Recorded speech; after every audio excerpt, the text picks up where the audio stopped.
Bonjour et bienvenue dans cette vidéo explicative. Nous allons voir dans cette vidéo comment faire une recherche sur le site web de la Fédération. On retrouve le champ de recherche sur plusieurs pages du site web, dont, entre autres, sur la page d'accueil. Comme on peut le lire ici, vous pouvez faire une recherche avec le nom du membre, la profession recherchée ou le nom du club, par exemple. Allons-y avec quelques exemples. Supposons que nous avons été dans une activité de réseautage ou un interclub. Nous avons rencontré quelqu'un qui se nomme Paul. Donc, je peux faire une recherche, je veux le retrouver, donc j'écris Paul. Ah, voilà, je trouve les Paul ou les Paul André, par exemple, qui font partie de la fédération.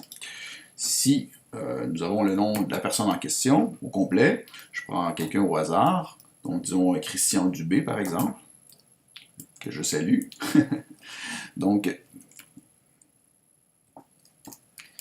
j'écris son nom complet. Je peux écrire Dubé avec un accent ou sans accent au E. Il y a toujours une requête qui va sortir, donc M. Christian Dubé sort ici, on peut cliquer pour aller voir son profil au complet.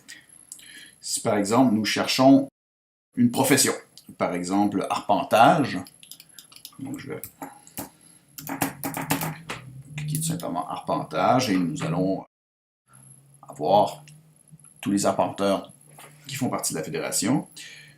Si on veut sortir, disons, tous les membres d'un club, disons par exemple des moulins, donc je vais faire une recherche de cette façon et on sortira tous les membres du club des moulins ici. Un autre exemple, là, disons Select de la Vallée. Oups.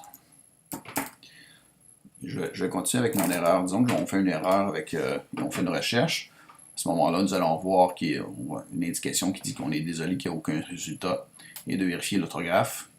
De ne pas le mettre d'espace après le mot recherché, par exemple, ou éviter les abréviations, etc. Donc, je vais retourner à l'exemple en question, Select de la Vallée. Je fais une recherche, et j'ai tous les membres du club Select de la Vallée qui vont sortir. On peut faire aussi une recherche, disons, avec un mot-clé. Donc, je cherche quelqu'un en design, par exemple. Ils vont sortir tous les gens qui soient dans la raison sociale, le mot design, ou font partie, c'est des designers par exemple. Architecte, design d'intérieur, ou en design graphique par exemple. Donc, voilà.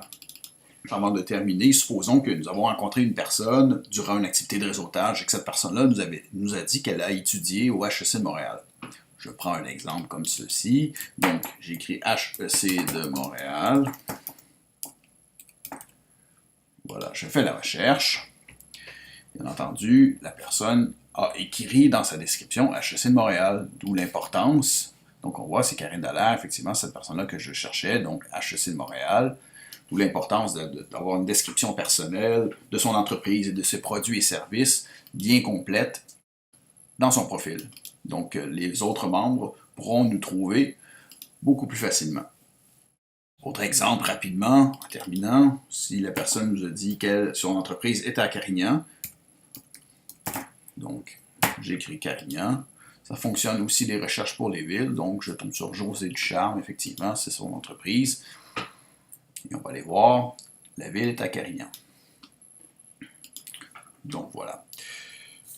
Il y a 3 conditions pour apparaître dans les résultats de recherche. La première qui est très logique, il faut être membre. La deuxième, il faut simplement que le champ secteur d'activité ou offre de service soit rempli. Nous avons établi ces règles afin d'éviter de se retrouver devant des profils vides lorsque l'on fait des recherches. Autre condition, il faut que votre cotisation soit payée avant le 1er octobre de chaque année. Donc, si après le 1er octobre, vous n'avez pas payé votre cotisation, vous n'allez pas être dans les résultats de recherche. En terminant, je vous invite à bien remplir votre profil, car comme tout moteur de recherche, plus les résultats de recherche sont pertinents, plus l'intérêt de faire des recherches dans ce moteur sera grand. J'espère que cette vidéo vous a plu et qu'elle vous a été utile.